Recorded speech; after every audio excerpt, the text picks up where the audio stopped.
Membership means more with American Express Business Gold. Earn 4 times membership rewards points in your top 2 eligible spending categories every month, including eligible U.S. advertising purchases and select media, and U.S. purchases at restaurants, including takeout and delivery. What are you waiting for? Get the card that flexes with your spending every month. Terms and points cap apply. Learn more at americanexpress.com/business-gold. Amex Business Gold Card. Built for business by American Express. Here at the Almond Joy Factory, where tropical vibes abound, we use soft, fresh-tasting coconut. The crunchiest almonds and delicious chocolate candy. Ah, but do you know what our most important ingredient is? Sometimes you feel like a nut. Sometimes you don't. Almond Joy's got nuts and something even way better than that. Yes, Almond Joy is made with almonds and joy. Hi, welcome to the Ivory Tower Boiler Room. This is Dr. Andrew Rimby. I just wanted to let you all know before you listen to today's episode that there are sponsor ads in this episode. Shout out to the sponsors of the Ivory Tower Boiler Room. They include the Gay and Lesbian Review magazine, Broadview Press, and That Old Gay Classic Cinema podcast. But if you don't want to hear ads in the episode, you know where to go. Our Patreon, patreon.com/Ivory Tower Boiler Room. You can listen to all episodes ad-free, and you can watch the video version of the episode, which, you know, it's always exciting to see what it's like when I'm posing a question and the guest is giving a really riveting response and seeing their facial expressions. And mine too, where I probably have my hand on my chin and I'm just looking at their body language when they're delivering such exciting information. Okay, so remember, please follow us on YouTube. Make sure if you're listening on Spotify or Apple that you not only follow us, but please rate and review. It really, really means a lot.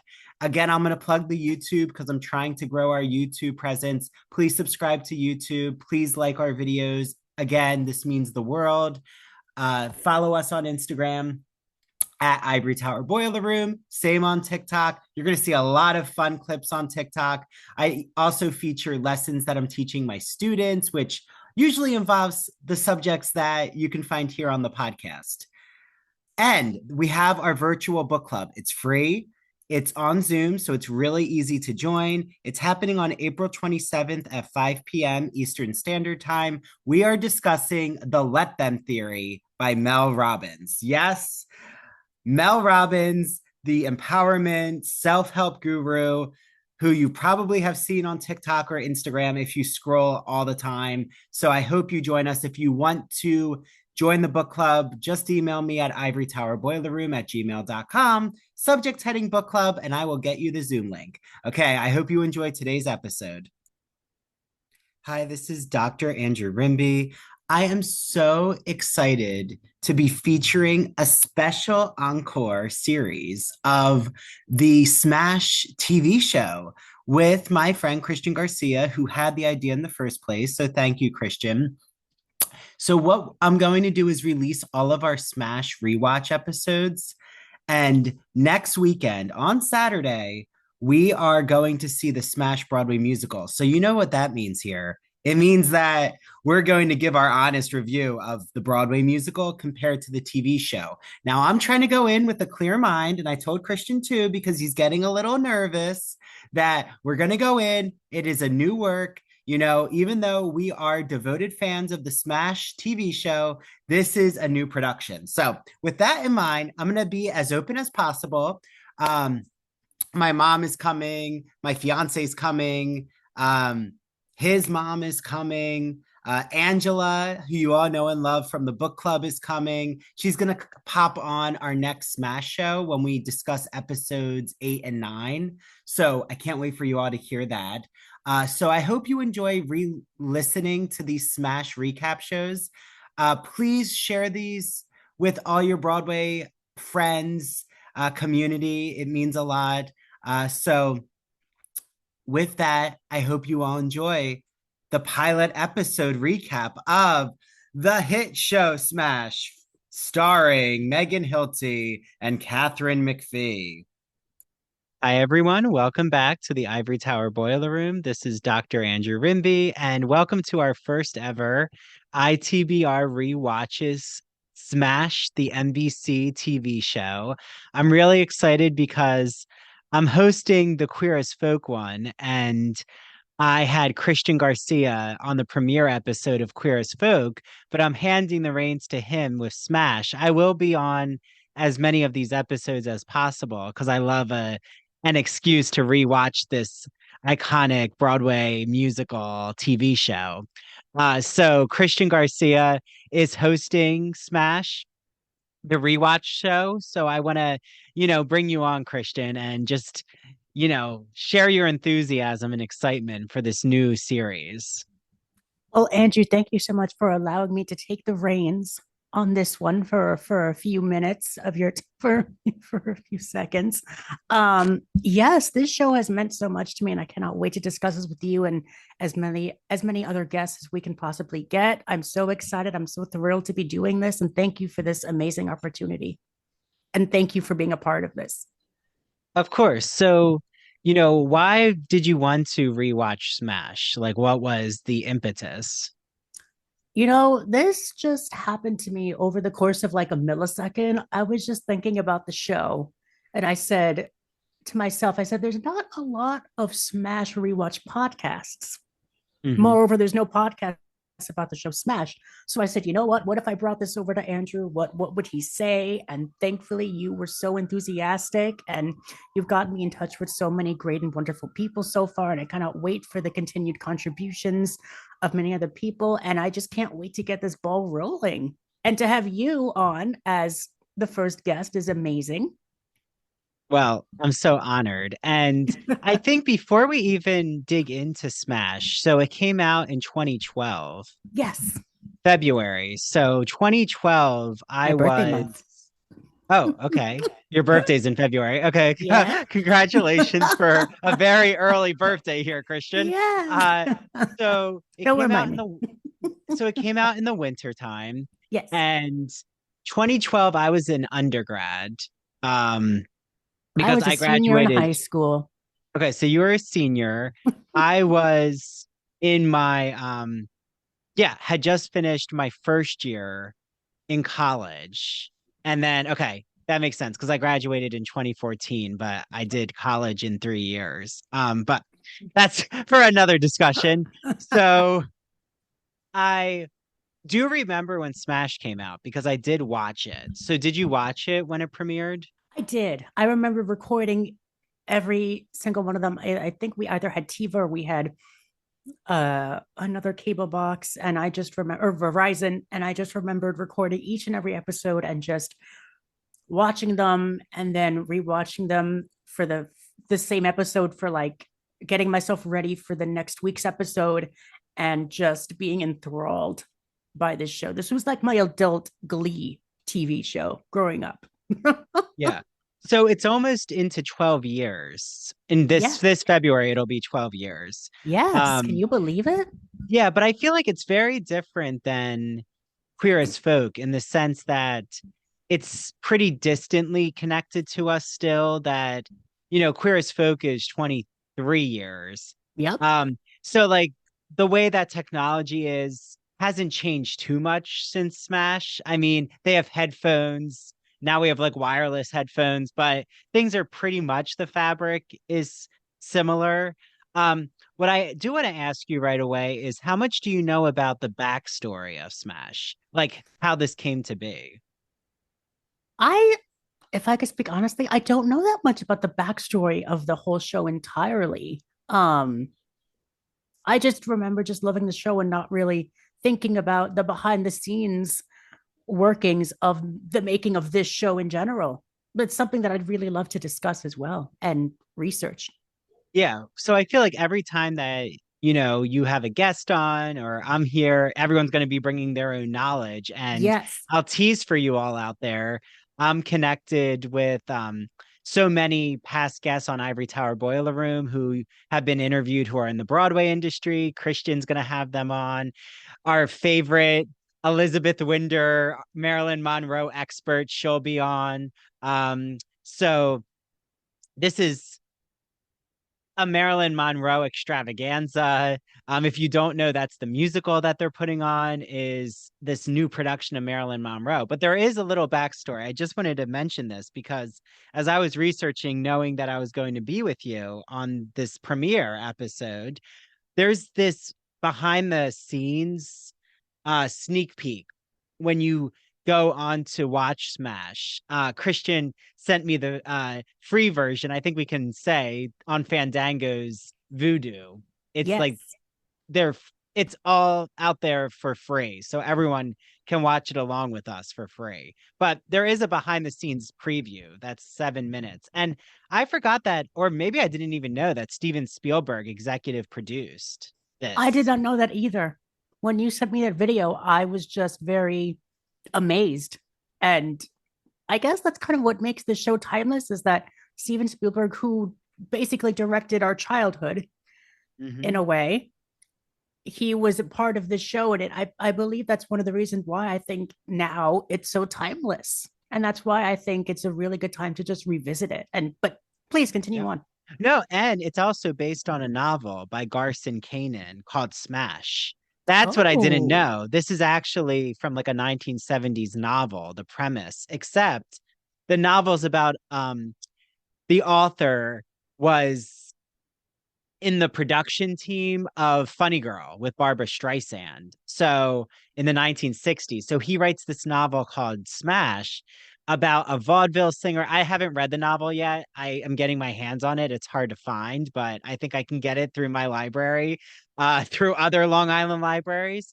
And the connection, it's not that they're putting on a Marilyn Monroe musical, but they're putting on this new production, and it's all the behind the scenes of Broadway and the cat fights, the gossip, the hitting people against each other, the lyricist team with a composer. So those characters are where they draw inspiration from. It's just the backstage musical aspect.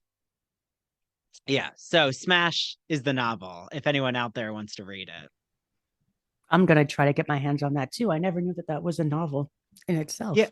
So what, like right away, we have our pilot, and it's just called the pilot episode. Yep. So, correct me if I'm wrong, but what made Smash so iconic, in my opinion, and what makes it still so iconic is it's the first TV show, or really film. I mean, it's not a film, but I haven't really seen another film or TV show that really delves in the behind the scenes of Broadway and how to put on a production. Mm-hmm. Like we get that about Hollywood all the time. There's a lot of like the behind the scenes of making a movie. Like La La Land is a good example. I mean, yes. Once Upon a Time in Hollywood, I could probably list a litany right now for everyone. But in terms of Broadway, there really isn't that much TV and film representation about the behind the scenes. There's not. I mean, you get a lot of like Broadway.com. They do these vlogs from, I've seen a few past, from Wicked or Rodgers and Hammerstein, Cinderella, when Laura Osnes did like a behind the scenes vlog, which I love to revisit from time and time again, because it immerses me into that Broadway world. And Smash also does that as well. But it does that in a much more visceral way, and it does it in a much more eye-pleasing way, where you're in the city and you feel like you're there with these characters. And that is what I think is the basis of the show, is to just show you what it can be like to work in a behind the scenes, show you what a workshop looks like, show you what the producers have to deal with, how to direct a show, how to get a director, how to get a producer to be a part of the show.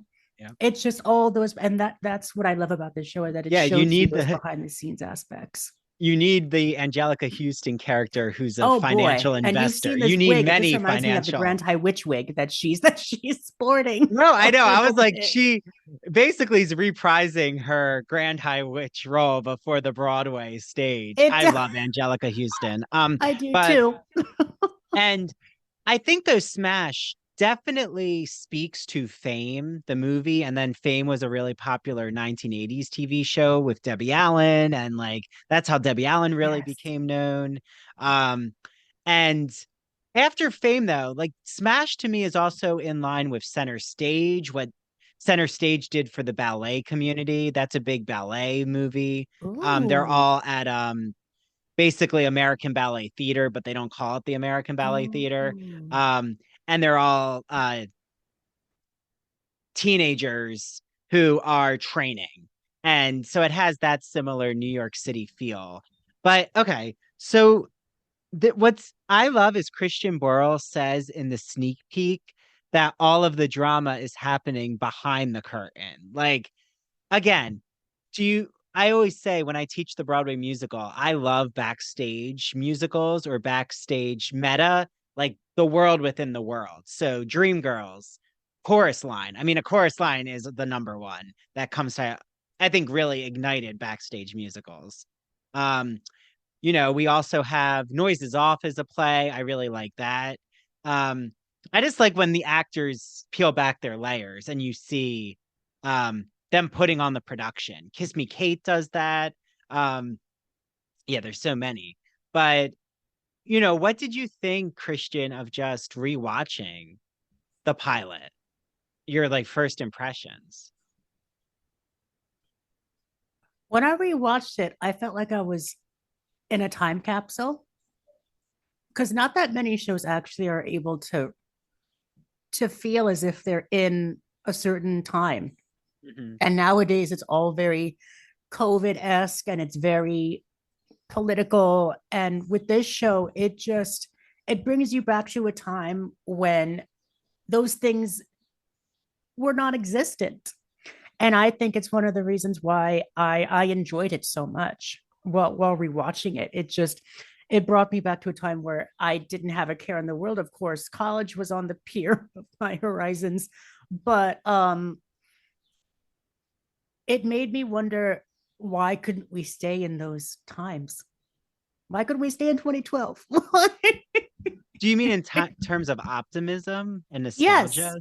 No. Yes. Yeah. It felt nostalgic to go back in that time because there were many stores that were around the city that aren't around anymore. And it brought me back to a time when it was just, everything was just so easily accessible. It still is, but there was just even more calmer, if that makes any sense. Yeah. There was less noise of Yes. culture wars and you're talking about the pre-Trumpian era. Yes. Can we go back to those times without so much volatility? I know. I know what you mean. It's why I love rewatching these shows. But Smash also does a lot in terms of, I thought, rewatching the pilot of cutting edge, like the praying of the director wanting to sleep with the leading lady and what you'll do to get to the top. And there's like some offhand, off-color jokes that are made, like about the transgender community, actually. Like, remember, there's a line that Christian Borle's character says about did this certain person, did the director have a sex change or not? Because even if they did, that person he's still an asshole. Or it was just like, but it was interesting how they're taking chances like that. Yes. And the Deborah Messing character, she does say like, hey, that's not, stop it. But I feel like now in our culture, it's why I do have an issue with a lot of TV right now, is they won't even have that, like those lines where someone pushes the envelope, even though in everyday people do make offhand comments that are disrespectful. And I feel like we do have to still represent reality. And that doesn't mean that the actor or the creative team is behind biases and prejudice. Right. Like, that's why to me, Sex and the City, like they did a lot of risque things that they did. And just like that, I feel like they're trying to over censor what they're saying. And it makes for a very different, I think the audience, we know, like you said, you know when someone is trying to get a political point across now. Yes. And there's nothing wrong with that. It's just a different type of TV show, in my opinion. Yep.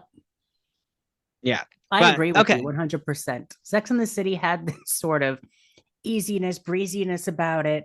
Whereas nowadays with Then Just Like That, it's so very one note. Mhm. It seems like, whereas if we're talking about Smash, that came out at a time when we could push the envelope and we could say these lines without being reprimanded or without feeling as if we weren't offending anybody. We were, but it wasn't so blatantly disrespectful where you'd have letters pouring in demanding representation. Well, and we also didn't have the social media machine. No. And I think that's really changed even our saturation level for certain material. Like, that's why I say anyone who has to make a film or TV show or Broadway musical right now, right? They have a lot that they have to compete in terms of the consumer's attention. Like, Right. to push the envelope, we've seen it all, really. So it's kind of very difficult to try to shock people now. So, okay. So Smash, what did you think about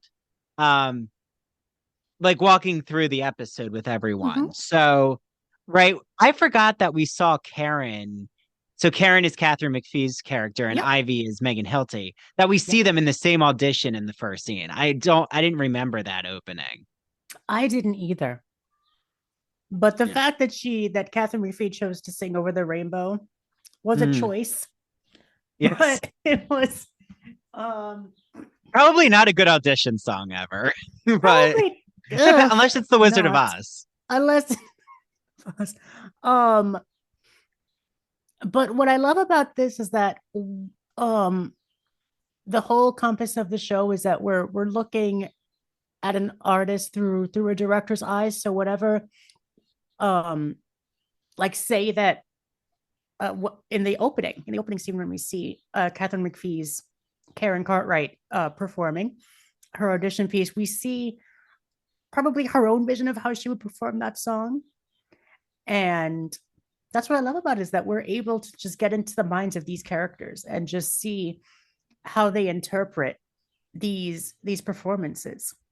Yeah. And for everyone who I always say is a loyal Ivory Tower Boiler Room subscriber on Patreon, you can actually see Christian and I have Smash artwork. He has the bombshell Marilyn Monroe, and I have the Smash cast. So behind me is Catherine McPhee. Sorry, Catherine, my head is covering you. But and then Megan Hilty's over one shoulder. So we have we have foils of each other. Karen and Ivy are definitely foils. Karen is Midwestern from Indiana. Ivy, they don't specify, but she doesn't seem like she's from the Midwest. She seems like she could be from the Northeast or the New Jersey, New York. Like, she knows the culture of theater. And I really thought that means this foiling, these two women being different sides of the coin, is so important because it becomes the whole metaphor for Marilyn's life. Like the Norma Jean, Karen, and the Marilyn Monroe, Ivy. Like how this Marilyn Monroe story is so hard to tell because she's always had a different persona. Like, she was always part of some kind of artificial facade, like how she was going to present herself, even though her authenticity is not at all like what a consumer sees. Have you ever wondered, wait, how does Andrew know about all of the new LGBTQ literature, TV, and film in society? Well, I have a secret tool, and it's called the Gay and Lesbian Review. It is my favorite magazine. It is bi-monthly, which means it comes out every 2 months. So right now, the March and April issue just came out. It's an encore issue. It's called When Did the LGBT Movement Begin? There's such exciting articles about what made Stonewall different, a sacred order for sexual outsiders, the house that Hirschfeld built, and so much more in that issue. I actually just had on authors William Benjamin, Margaret Vandenberg, and Lawrence Senelik, who had written to me, and I discuss his responses as a special gay and lesbian review and ITBR podcast episode. So you can look for that in our podcast catalog. It is all about the January and February issue called Strange Fruits. So I can't wait for you all to listen to that. I absolutely love all of the queer history, culture, politics that the Gay and Lesbian Review covers. I love getting my print magazine. It just is so nostalgic having a magazine arrive at my door. But they also have an extensive online edition, so you can get the magazine online. I know so many in my life who've told me that they are now reading the Gay and Lesbian Review for LGBTQ literature recommendations. I love that. So you can use an exclusive code. Stephen from the Gay and Lesbian Review and Richard gave me an exclusive code to share with you all. It is called ITBR Choice. So ITBR Choice. Go to subscribe on the glreview.org. Put in that code ITBR Choice, and you will get a free issue with your subscription. So all you'll have to do is where it says what magazine do you want for free, just put March and April or January and February. And I can't wait for you all to get your hands on the Gay and Lesbian Review. Make sure you follow them on Instagram. And please let me know if you're reading the Gay and Lesbian Review, because I'd love to shout you out on the podcast. Okay, bye everyone. Get ready for Netflix's gripping new medical drama, Pulse. Set in a cutting-edge Miami trauma center, third-year resident Dr. Danny Sims is unexpectedly thrust into a promotion when beloved chief resident Dr. Xander Phillips gets suspended. Then, with the emotional and physical stakes at their highest, a storm will push the hospital and its residents to their limits. Witness how life can change in a heartbeat when you're operating under pressure. Watch Pulse April 3rd, only on Netflix. My dad works in B2B marketing. He came by my school for career day and said he was a big ROAS man. Then he told everyone how much he loved calculating his return on ad spend. My friends still laugh at me to this day. Not everyone gets B2B, but with LinkedIn, you'll be able to reach people who do. Get a $100 credit on your next ad campaign. Go to linkedin.com/results to claim your credit. That's linkedin.com/results. Terms and conditions apply. LinkedIn, the place to be, to be.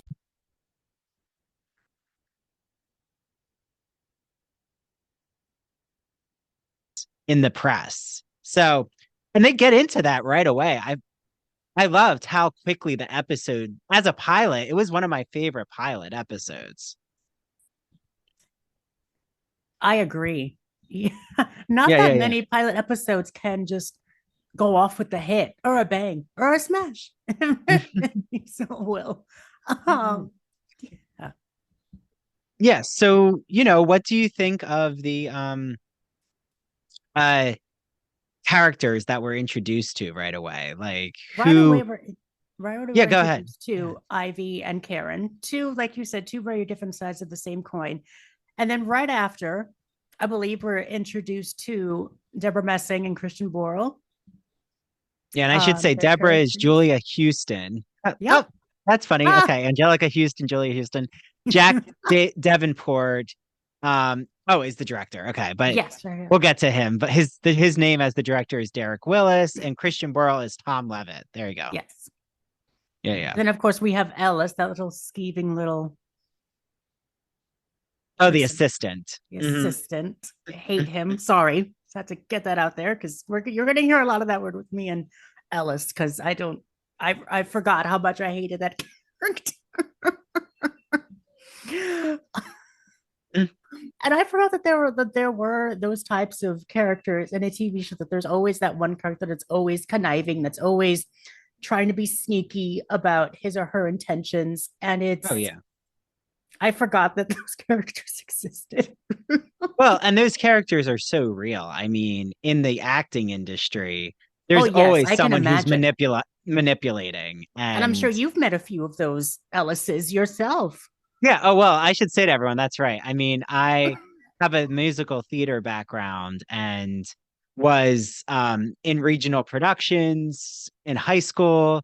I was even in All Shook Up and got paid in like I think it was 25 performances. So I was going to major in musical theater. But I've taught the Broadway musical now as a professor. So, I'm making my loop. I'm actually thinking of auditioning again for theater and making my return. Even though Norma Jean in Sunset Boulevard says it's not a return. I forget her actual line, but she doesn't like the word return. Because it's not as if she's disappeared. And I feel the same way. I've always been acting. But oh yes, I mean, I've met a lot of doozies of not just the actors, the production team. I had one show, well, I was in a show with I can mention her because she's an amazing director and choreographer, Renee Lisiaga, who's actually been on this podcast. She directed me in Smokey Joe's Cafe and Godspell with Main Stage, which was my South Jersey theater summer camp, but they're also a professional arts. They do acting, singing, dancing lessons, and they also do local regional productions. So I want to shout out to them because they're just incredible. And that's how I met Mary Christian. So in Main Stage, but Renee is the utmost professional. She like toured Andrew Lloyd Webber's Starlight Express in Germany. She like was in all of these Walnut Street Theater, which is a huge theater in Philadelphia, performances. She like, I think was on Broadway as a standby. I forget Renee, but correct me if I'm wrong, if you're, listening, Renee, but she has so much experience and she was always so professional. And then I had this other director who shall be nameless, who like wanted to be everyone's buddy. He like, I was underage or maybe 17 and he like invited me out to a bar and I'm like, no, I'm good. It was very inappropriate behavior. So I've seen the inappropriate, but then those who are, in my opinion, like Renee, who've had the industrial experience of professional theater and especially touring and Broadway, show up on time, take notes, like there's certain etiquette. So it's that, but it is interesting to see Ellis. To me, he's trying to really climb his way to the top. You can tell. And he also claims, he will continue to claim that Marilyn was his idea. When he said, "Oh, look, there's a Marilyn Monroe book. You like Marilyn Monroe? Oh, that could make a good musical." And they said, "Tried it, flop." Yeah, but right, that's a real sticking point for people in the artistic world, that who comes up with the origin story. And usually it's never one person. Like it's like podcasting. I always say there is never one. We're all borrowing ideas from each other. Like you're never going to do it the same way as someone else. Because some people get really territorial and I just let that energy go. Like, don't be territorial unless someone takes your name. That's different. Mine is a small business. So you're actually legally, you would be held responsible by me. And trust me, I'm ready if I'd have to enact a lawyer. But if someone wants to like do another SMASH discussion, that's their artistic right. I mean, it's a community. I think creating a musical, it's a team. It's not one person. But there's always going to be someone who thinks it's only their idea. Yep. Or use that in a way to try to have a payday. Yes. Manipulation. Okay. So do you want to talk about the direct or the lyric? Actually, maybe Deborah Messing and Christian Borle, their lyric and lyricist composer relationship, because I love how they show this on the show. I love it. It's like if Will and Grace were musical producers or musicalists. And that's what I see. It's just that's Grace as if she was a lyricist, and Will is the Christian Borle character who does the music.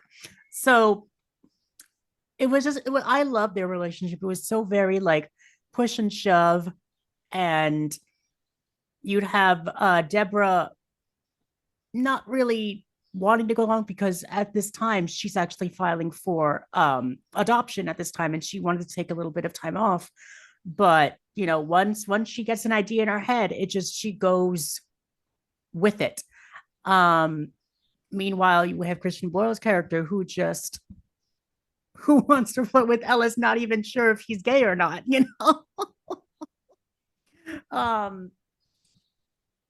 but their relationship is just so charismatic, and it's so flowing with each other, and that's what makes them that's what would make them a good team together, and that's why I guess they would work so well together. And it feels so humanistic because there is that impropriety, there is that blurring of boundaries that you so see in academia, theater, any industry with a lot of creative people. In my opinion, there also can be ethical blurring of boundaries because of passion projects. And with Ellis, with his assistant, we have Tom Levitt. Tom shouldn't be trying to fool around with his assistant. That's not ethical, but he's going to try it anyway. So I feel like that's the reality that I love of this series is, this is wrong, but the questionable behavior is what makes it realistic. And you're going to get a lot of questionable behavior, just so you know, just as a spoiler. There's going to be a lot of questionable behavior. Let's just say our director, Derek, will have his moments, and already does have a moment in the pilot. I mean, I wouldn't kick him out of bed either, just saying. So what do you think of, I think they've been around as lyricist and composer as a team. Yep. For what, like 15 years? They have a lot of productions under their belt. They do. And their fictional characters, they just did Heaven on Earth. Yes. That Broadway show that Megan Hilty is a part of in the ensemble. Yes. And it's like now going to be in the West End, and it's so successful. So they have financial backing behind them. It's not like they're down on their luck songwriting team. But it reminds me though of so many realistic relationships. I think especially because they are a male and female, I like that dynamic. A lot of the times, nothing against it, but you get a lot of male songwriting, composer lyricist teams. I mean, we could name off Richard Rodgers and Oscar Hammerstein. Interestingly, Stephen Sondheim was usually solo. So that's a rarity. And then you have Ellen Menken and Howard Ashman. Yes. But there is a female and male notable songwriting team. The ones who did Once on This Island. We have, oh my goodness, Ahrens and Flattery. Lynn Ahrens and Stephen Flaherty. Stephen Flaherty. Yeah. So book and lyrics always by Lynn Ahrens and music by Stephen Flaherty. So there you go. Just if you wanted to know if there is a male and female songwriting team out there for Broadway. Wow. They're the very well-known ones. Ragtime, they did that as well. But we have a songwriting team here who's creating all the SMASH music. Shout out to Mark Shaman and Scott Whitman, who also did Hairspray, Cry Baby the musical. Oh, they just did Some Like It Hot. Yeah. I love their collaboration together. But okay. So yeah, that was me just fanning out. Do you want to hit the songs that we get in the pilot, or do you want to hit the questionable behavior with the director? We can get into that a little bit later, but we can get into the songs. Those are the amazing. Though I think those musical numbers are just amazing to watch, and they just transport you. Yeah. Yes. And so which songs do we get, Christian? Well, right now in this first episode, we have a few. They discussed the baseball number. And they also discuss which one was the other one? Completely. They discuss, so the baseball number is the national pastime. Yes. And then they have Let Me Be Your Star. Yes, at the very end. I cannot wait to discuss that.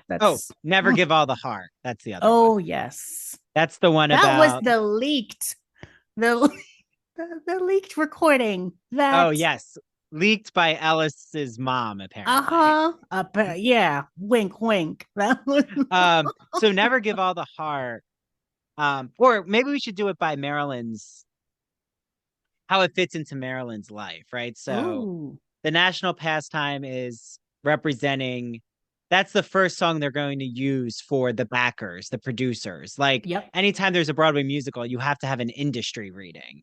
And guess what? Smash just had an industry reading with producers.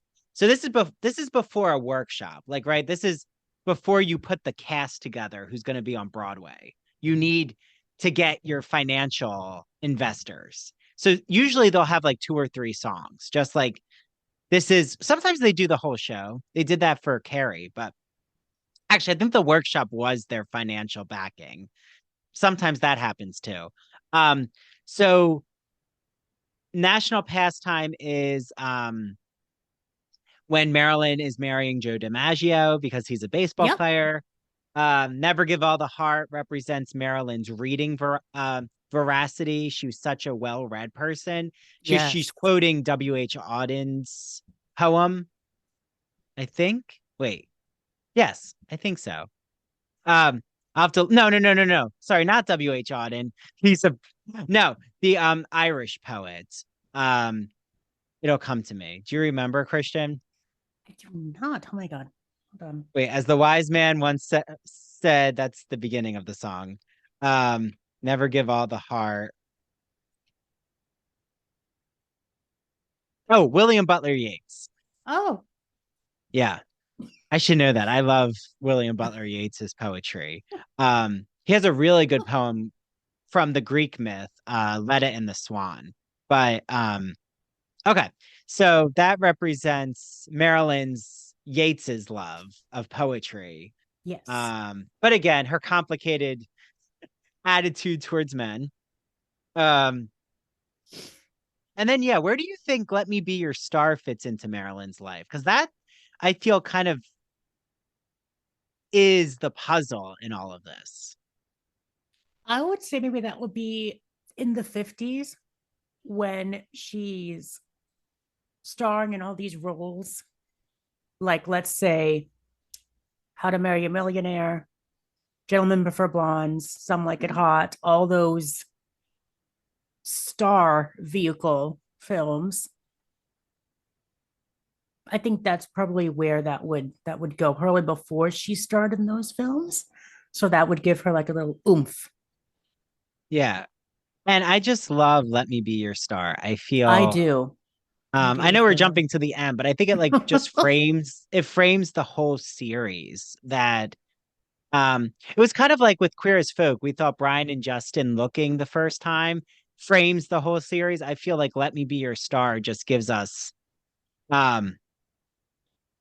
it gives us the context, and it acts as a frame narrative.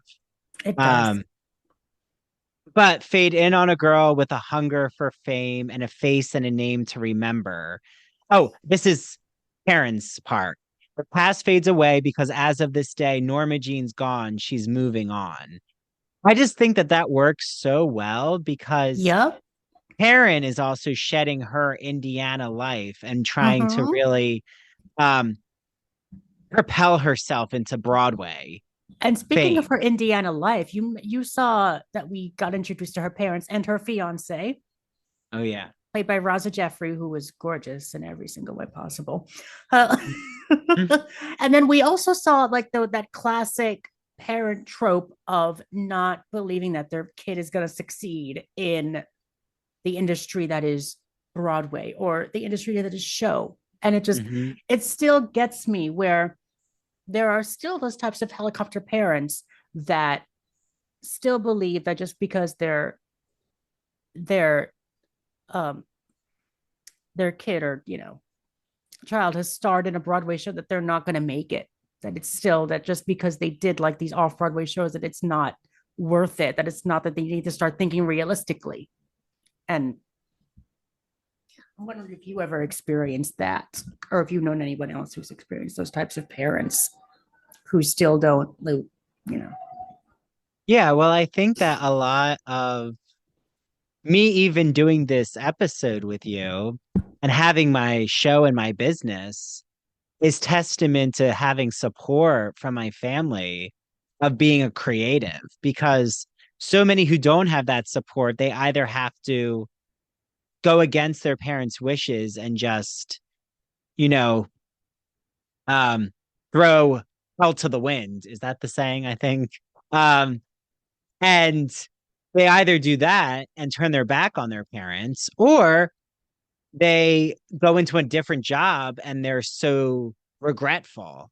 Um, I've seen a lot of people abandon their dreams, whether it be as writers, as artists, performers. Artists, I feel there's a lot, unfortunately, who've abandoned, they've left what they love because society has dictated that arts and culture is somehow not as valuable, even though everyone turns to it when they need something to do in their free time. You know what I'm saying? It's like the most in value, in my opinion, because everyone looks to the arts and culture to fulfill their dreams and passions. So, just putting that out there. Every industry is important, in my opinion, but you have to do what you're passionate about. But no, my parents have been very passionate, which is why I can, now be here. So yeah, but I'm so glad you brought the parents up. And then Ivy also doesn't have support when her mom is on the phone with her. Like she says, I just got a call back from Marilyn Monroe. And her mom's like, oh, what is it? What's happening? She's like so dismissive of her. And it's sad that we believe that Ivy's this very up and happy-go-lucky character when she's dealing with these personal issues where her mother doesn't believe that she's good enough for either a show, or if she thinks that she's not valuable enough to put in her time. And you get those two sides of the same coin parents, and it's sometimes it can be a little bit disheartening. Mm-hmm. And also it's sort of the price of the game that you play. Oh God, now I'm rhyming. It's the price you pay. Exactly. I think actually that's a lyric in Let Me Be Your Star. Right. I was like, wait.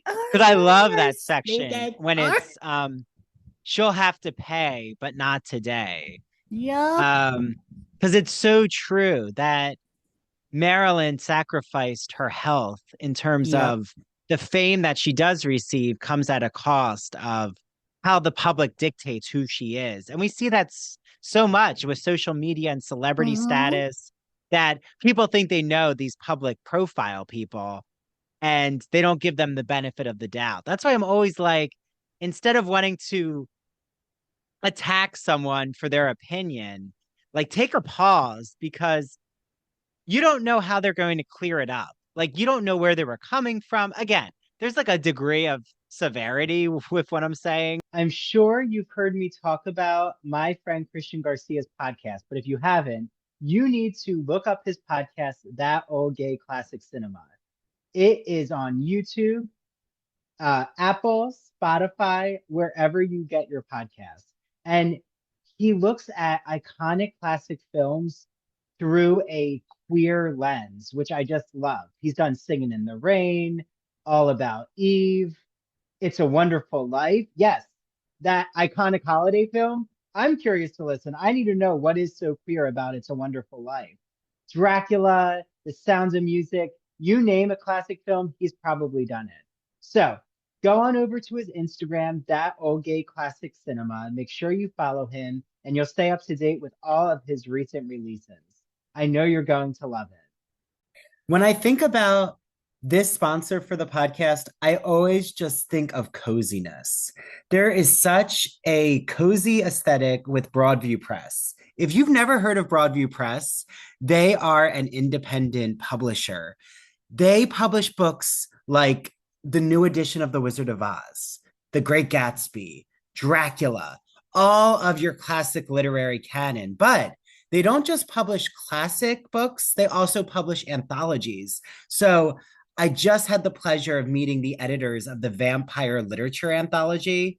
If you are a Gothic fan, if you love the history of vampires, Nosferatu, You are going to love this anthology. You don't have to be a college instructor or even a college student to enjoy Broadview Press's books. For example, the vampire literature book has so many different literary examples of just where the vampire pops up in our zeitgeist of pop culture. Another book that I absolutely love is The Philosophy of Sports. I'm sure so many of you out there listening know someone who's obsessed with sports. Did you know that there's a whole investigative philosophy about why people are drawn to sporting culture, why there are diehard fans? I'm looking at you, Philadelphia Eagles. I can say that because I'm from the Philly area originally. Anyone else not from the Philly area, we're going to give you a side eye. But Broadview Press just is so incredible with their books that they're always publishing. I love talking to Dylan, who works at Broadview Press, and Dylan always sends me copies of new books that have come out. So I know all about a new book called Everyday Ethics, which you definitely have to look into if you're interested in philosophy. But I also love that there's a collection of Victorian literature, American literature. If you have just been really interested in a genre, like you just love fairy tales, then you need to get their Folks and Fairy Tales anthology. So Broadview Press has been so kind to give a promotion code for all of you listening to the Ivory Tower Boiler Room. Ready? Write it down. Put it in your phone right now. It is ITBR20. So you get 20% off all of your Broadview Press books. Any book that you get is 20% off. BroadviewPress.com. Please let me know what you're getting from Broadview Press. I'd love to share it on our social media. And make sure you follow them on Instagram at Broadview Press. Enjoy your reading. But, if there's an allegation of an affair, let it fall off your back. First of all, that's not my business, so I don't really care, to be honest. If someone cheats on someone else, that's on them. Like, they have to work through that. Like, I'm not going to pass judgment, but I also don't feel like it's time worthy. But speaking of affairs, though, no, I did want to talk, though, about the family relationship, because like you talked about the parents, but I also think it's interesting that we get Julia's husband. Yes. Played brilliantly by Brian R.C. James. Yeah. Brian D.R.C. James. Who played Shrek. Who's a very famous Broadway star in his own right as well. Yeah. I love how they cast a lot of Broadway actors in this show, and it shows how much of a community it is. And that's what it is. That's what Broadway is at its core, is a community. And whenever they meet someone, they're like, oh, we'll put Brian in there. We'll put Deborah in there. We'll put Megan Hilty, Yeah. Well, and Angelica Houston has a career on the stage, Yes. Like anyone who was involved. Well, Angelica's father John was Huston. a big time director. Yes. In Hollywood. So, and I think he might have been really close to Steven Spielberg. I'm not sure, but I'm assuming. But what I think is wonderful is the film people. There used to be such a separation between film and Broadway. And I feel like, though, now it's very mixed together, in my opinion. I think it's changed since when SMASH came out. Like, do you think that there's more back and forth between the film industry and the Broadway industry in terms of casting? Last week was our first playoff game, and my plaque psoriasis was so itchy under all my gear. Sometimes just thinking about scratching could take me out of the moment. And then my doctor told me I could get clearer skin with a pill called Otezla. Otezla apremilast is a prescription medicine used to treat adult patients with plaque psoriasis for whom phototherapy or systemic therapy is appropriate. Otezla can help you get clearer skin after just 4 months. Okay, ready for the next game. Talking to my doctor about a pill was a total game changer. Don't use Otezla if you're allergic to it. Get medical help right away if you have trouble breathing or swallowing, swelling of the face, lips, tongue, throat, or arms. Severe diarrhea, nausea or vomiting, depression, suicidal thoughts, or weight loss can happen. Tell your doctor if any of these occur and if you have a history of depression or suicidal thoughts. Live in the moment. Ask your doctor about Otezla. Call 1-844-4-OTESLA or visit Otezla.com for prescribing info about cost, and more. So good, so good, so good. Get ready, because Clear the Rack is on at your Nordstrom Rack store. Now through Monday, find incredible deals on Wear Now styles. On sale for even less at Nordstrom Rack. Take an extra 25% off red tag clearance throughout the store from brands like Adidas, Marc Jacobs, Steve Madden, and more. All sales final. The best stuff goes fast. So shop this sale at Nordstrom Rack today. Please see NordstromRack.com or ask a store associate for details. I think, but at the same time, it's kind of that same trope with My Fair Lady when they had to choose someone, a big name, to fill the role, and they chose Audrey Hepburn over Julie Andrews, which still, but anywho, we're not talking about that. Yeah. Christian's giving a look, everyone. No. Just for, since a lot of you are listening on audio. But she that had the happens. time. It happens a lot. Yeah, but then Julie Andrews, like she said in interviews, she wouldn't have been Mary Poppins. So Exactly. things all work out. Yes. And then she also is in The Sound of Music. So she took Mary Martin's job from her. She did. Away from her, Mary Martin. And then Deborah Kerr took Gertrude Lawrence's role in The King and I, but we're not going to talk about that because that's controversial now. Well, what I think is fascinating, though, is, and we'll have to end with this, you know, as we're wrapping up, we should definitely end with what your speculation about the SMASH musical coming to Broadway, what you think is going to happen, because I'm just curious. But I mean, we've hit a lot of bullet points from the episode. Oh, but I just wanted to say the adoption story between husband and wife. With the Houston family, not the Houstons, Angelica Houston, but this fictional Houston family, I thought it's so interesting how even when someone is so successful, like Julia Houston, who is a lyricist, that her husband even questions her passion project. So like, I feel like there's always questioning when you're an artist. It doesn't matter how successful, like Taylor Swift is questioned, you know, Beyonce is questioned. So it's just, but are you always questioning physicists? I just think it's a different scrutiny. Okay. So I think I want to know, what do you think when Karen gets that late night message to come over to the director's place before the callback? Oh, I was like, this is a HR violation in the works. Yes. And yes. It was, oh goodness. Try to quickly say what I think. It was very unorthodox.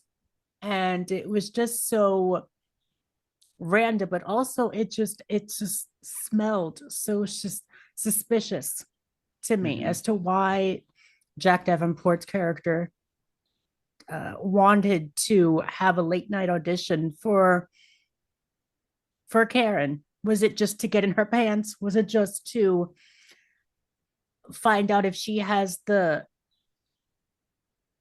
guts to do this show? Either both. When we see, it's both of those same options. Or is it to see if she's going to put a line in the sand and reject him? And then, because you could see after she rejects him, like for everyone out there, she sings Happy Birthday in the Marilyn voice. Oh my goodness. Yes. But then she's like, keep dreaming, and then leaves. Because he thinks that she's going to kiss him. But then he has this smile of glee on his face, almost like, I mean, people do say that men always want to chase. There's this very gendered, you could say it's sexist, but I do think there's some truth to it, which is men always want to chase. And then once they have what they want, they discard the love interest, which hopefully doesn't happen if you're in a long-term relationship. But I do think either now he's thinking, oh, I'm going to have to work harder to get her in my bed, or I'm happy she's not the sex kitten Marilyn. Like she's not that idea of Marilyn. She's the raw organic Marilyn. She's the one who reads Yeats and poetry. She's the intellectual. Because he doesn't see that about Ivy. He sees Ivy as the bombastic, voluptuous Marilyn. I mean, she's even playing that up, Ivy. Yes, and we even see that in the Let Me Be Your Star number at the very end of the show, which I want Megan Hilty stole. Oh yeah, she has this beautiful fur stole. She has the glamour white dress, and but Karen, is in more of a Norma Jean pinup when Norma Jean was a model, when Marilyn was a model. Did you notice that? You noticed that? Mm-hmm. I was like, that looks like what Norma Jean modeled. Mm-hmm. Of course, before she had blonde hair that she puts on just to give a little character. When she had brown hair. Whereas you have Ivy, who's done up with a lot of makeup, and you have Karen, who just the only makeup that she has is that little mole that she put on the thing, and that's it. Of course, you have a little bit of eyeshadow and stuff, but she doesn't have any lipstick on, and she's just raw. I think this is a good transition to our ending, which is, do you need why Marilyn's story has been so hard for people to put on, whether it be I had Elizabeth, we talked about on the podcast here. Everyone can listen to the Blonde movie, the novel by Joyce Carol Oates, and how that became a film. I thought we really liked Ana de Armas's performance as Marilyn, but so many are challenged when they approach adapting Marilyn because of all her nuances. Like they try to put her in how the men saw her, like how her ex-husband saw her, not who she was. And do you need two women to be Marilyn? Like they're kind of here showing us in SMASH, these two women, these actresses represent different, like we've said, sides of Marilyn's coin. Yep. How would it be if there's only, let's just, spoiler alert, everyone, the two women last a long time in SMASH, competing for the role of Marilyn. But do you think that when they put this on Broadway with SMASH, I heard it's going to be 2 hours-ish. I messaged Carrie Butler. Hi, Carrie. No, she's so sweet. I love Carrie Butler. Always have loved her since So is this really happening? This Yeah, this no, it's in Broadway? production. Like they're starting to put it in production. They're starting the workshop process. So hopefully they've gotten the financial backing now. But Robin Herder, who was in Moulin Rouge, she was in Grease. I loved her. I didn't see it, but Robin, if she listens to this, I love her rendition as Marty. Yeah, Freddie My Love. She did the Freddie My Love part. But they both were Karen and Ivy in this industry reading. So do you think it's just going to be, it's not going to be all the complexity of the SMASH TV show? Do you think it's just going to be them putting on Bombshell is what I imagine? I think it is. Yeah. I think maybe they're going to X off maybe some of the plot of the show, but they're gonna keep, I think they might want to keep I don't know what's happening, but I would imagine that they're gonna keep the heart of the show, which would be really great for those diehard fans of the show. And the fantasy numbers. Like exactly. I really hope that they keep those, because you can't have SMASH without those songs. I think they'll probably, I'm imagining that they're gonna like show us the creation of how to put on Bombshell, and like it'll be like Let Me Be Your Star, but then you also see it on the Broadway stage, like what it looks like in production. Like it'll be this back and forth. I could see them opening up like that with both of those women in like an a cappella moment in the opening show. You have like a little bit of a light on them, but they're on two corners of the stage. But they're both singing like just like the opening lyrics of the show, and then they go into the show, and then at the end it's like a big number. Yeah, because I wonder if I thought they were going to do Bombshell as its own musical. That would have been amazing. But I wonder if they thought this is really hard to have one actress like to tell the whole story. And again, maybe don't think there's anything wrong. What's wrong with having two actresses play Marilyn? I mean, are Like- they going to do a Judy Garland when they did Me and My Shadows? They had Tammy Blanchett as young Judy, and then they had Judy Davis as older Judy. Just saying. Yeah. Just saying. That it's hard to put.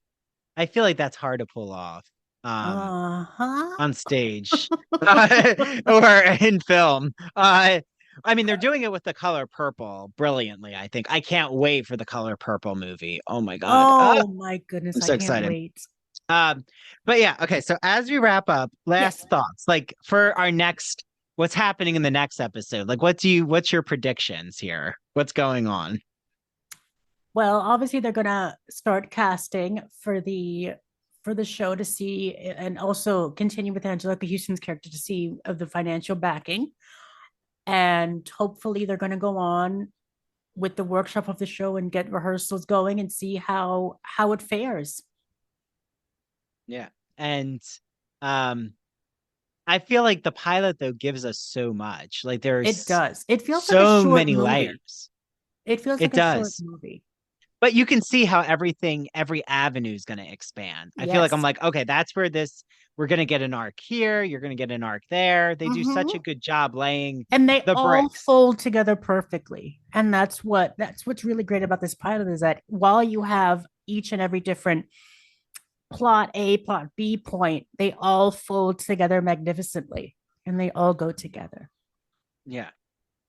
Fellas, that's from National Pastime, everyone. I just love that song. And wait, we have to end though with the National Pastime, which is, oh no, even though all these men are gyrating on Marilyn, these are the most Las Vegas, and I mean this, if Mark Shaman and Scott Whitman, anyone out there is listening, I mean this in the most complimentary way. They are the most showgirly baseball players I've ever seen in my life. Like, they should be in Elton John's concert. Like, I could see them all singing.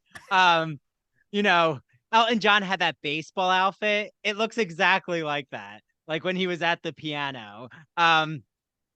It's just because they're not intimidating. They're not supposed to be like, they're just they're there not for supposed to like be predators. eye candy.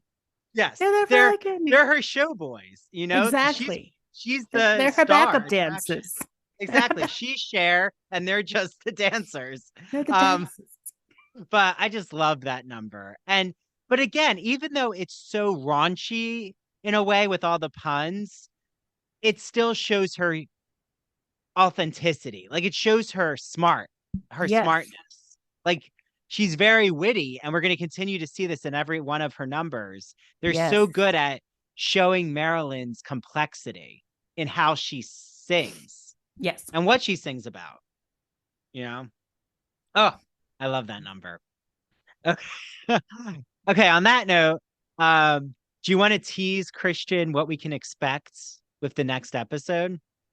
With the next episode, we have episode 2, which is entitled The Callback.